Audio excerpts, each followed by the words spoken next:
तो स्टूडेंट्स, हम लोग डिस्कस करेंगे ट्रिग्नोमेट्री रेशियो। ये क्लास 10 में टर्म 1 में इंक्लूड है। तो सबसे पहले हम डिस्कस करेंगे ट्रिग्नोमेट्री रेशियो किस पे अप्लाई होता है। ट्रिग्नोमेट्री रेशियो आपका राइट ट्रायंगल पे अप्लाई होता है। तो राइट ट्रायंगल क्या होता है?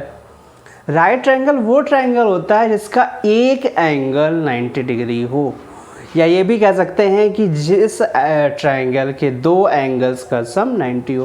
मतलब एक एंगल 90 हो गया तो बाकी दो जो एंगल्स होंगे ट्रायंगल के उनका सम भी 90 ही होगा। ठीक है, तो सबसे पहले हम एक डायग्राम ड्रॉ करते हैं राइट ट्रायंगल का।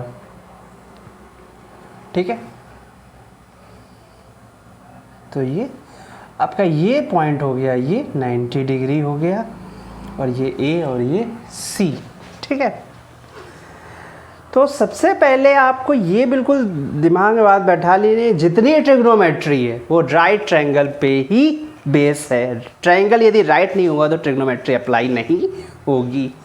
ठीक है, तो अब बात आती है कि ट्रिग्नोमेट्री में क्या क्या चीज़ें हैं, या इस राइट ट्रायंगल में क्या क्या चीज़ें हैं। तो सबसे पहले जो लॉन्गेस्ट साइड होगी वो आपके हाइपोटेनियस होगी, ये श्योर है। या ये भी कह सकते हैं कि जो साइड 90 डिग्री के सामने होगी वो आपकी हाइपोटेनियस होगी। ठीक है, अब बात आती है परपेंडिकुलर और बेस। तो जैसे सपोज करिए इस एंगल ए पे हम लोग चर्चा कर रहे हैं, एंगल ए ले रहे हैं, तो एंगल ए के सामने वाली साइड परपेंडिकुलर हो गई। ठीक है, तो अब तीसरी साइड क्या बची? बेस। तो तीसरी साइड ऑटोमेटिक बेस हो गई। यदि हम लोग डिस्कस कर रहे हैं सी पे, ए पे भी डिस्कस कर सकते हैं, सी पे भी डिस्कस कर सकते हैं। सी पे डिस्कस कर रहे हैं तब ये आपका परपेंडिकुलर हो जाएगा और ये बेस हो जाएगा। आपको बस इतना सा कॉन्सेप्ट रखना है, जिस एंगल पे बात हो रही है उसके सामने वाली साइड परपेंडिकुलर, बाकी बची साइड बेस। ठीक है, तो अब हम लोगों ने सीखा कि राइट ट्रायंगल में क्या हाइपोटेनियस होता है, क्या बेस होता है, क्या परपेंडिकुलर होता है। ठीक है, तो अब आते हैं रेशियो के बारे में, जो हमारा टॉपिक है। ट्रिग्नोमेट्री रेशियो होते हैं 6। ठीक है, तो पहला होता है साइन, दूसरा होता है कॉस, तीसरा होता है टेन। ठीक है, और फिर होता है कॉसेक फोर्थ, और फिर उसके बाद सेक, और फिर उसके बाद कॉट। ठीक है, अब बात आती है कि किसका क्या होता है, ये कैसे याद करें।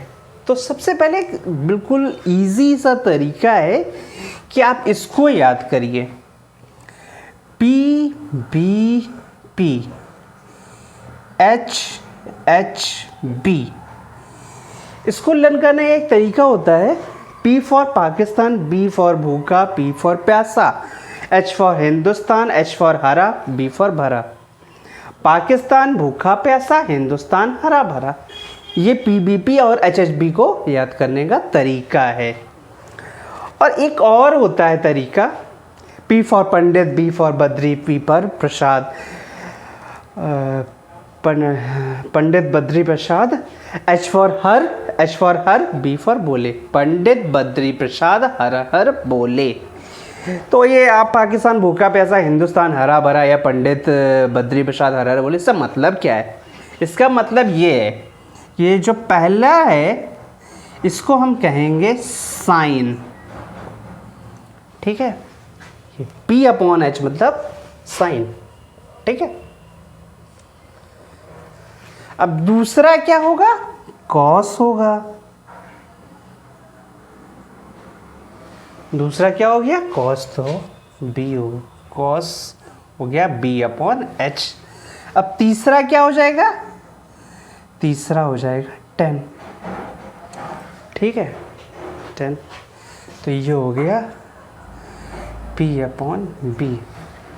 ठीक है, तो 10 हो गया P अपॉन B। अब इसी का रेसिप्रोकल कर दो, तो कॉट तो कॉट में क्या हो जाएगा, बी अपॉन पी, ये हो जाएगा सेक और ये हो जाएगा कॉसेक। ठीक है, क्लियर। मतलब कि साइन का रेसिप्रोकल कॉसेक, साइन में क्या है पी अपॉन एच है, कॉस में क्या, कॉसेक में क्या हो जाएगा एच अपॉन पी, कॉसेक हो गया एच अपॉन पी और सेक हो गया एच अपॉन बी और कॉट हो गया बी अपॉन पी। ठीक है, क्लियर। मतलब कि जहाँ पे हम डैश लगा रहे हैं उसको हम पहले लिखेंगे और उसके नीचे या ऊपर का टर्म को हम डिनोमिनेटर में लिखेंगे। यहाँ पे साइन था तो पी लिखा हमने, उसके नीचे का टर्म है एच तो एच को हमने डिनोमिनेटर में लिखा। ठीक है, और ये भी ध्यान रखिएगा कि साइन में यदि पी अपॉन एच है तो कॉसेक साइन का प्रोपोर्शनल होता है, इन्वर्सली प्रोपोर्शनल कॉसेक। ठीक है, साइन का इन्वर्सली प्रोपोर्शनल मतलब अपोजिट क्या हो जाता है, साइन का कॉसेक। साइन है पी अपॉन एच तो कॉसेक हो जाएगा एच अपॉन पी। इसी तरह से सिमिलरली कॉस का हो जाता है 1 अपॉन सेक और टेन का हो जाता है 1 अपॉन कॉट। ठीक है, साइन कॉस टेन किसके रिस्पेक्टिवली होते हैं, कॉसेक सेक और कॉट के अपोजिट होते हैं। ठीक है, अब एक फार्मूला और आता है कि टेन थीटा इक्वल होता है sine theta upon cos theta.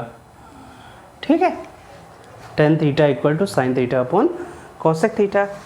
ऐसे ही similarly cot theta, cot theta tan का इन्वर्सली होता है तो कॉट में जो आपका ऊपर है वो नीचे हो जाएगा, जो नीचे है वो ऊपर हो जाएगा, तो फिर क्या हो जाएगा कॉस थीटा साइन थीटा।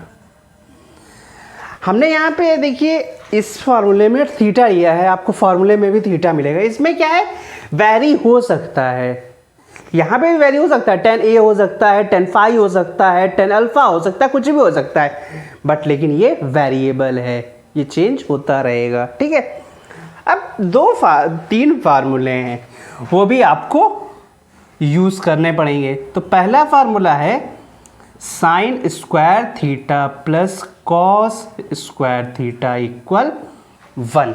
ठीक है, इसको हम आइडेंटिटी भी कहते हैं।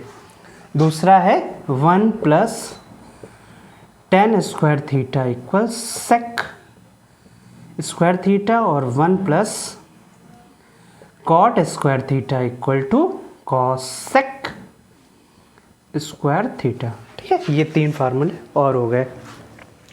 Sign square theta plus cos square theta equal to 1, 1 plus tan square theta equal to sec square theta, 1 plus cot square theta equal to cosec square theta. ठीक है, ये आपका ट्रिग्नोमेट्री रेशियो का एक बेसिक कॉन्सेप्ट हुआ।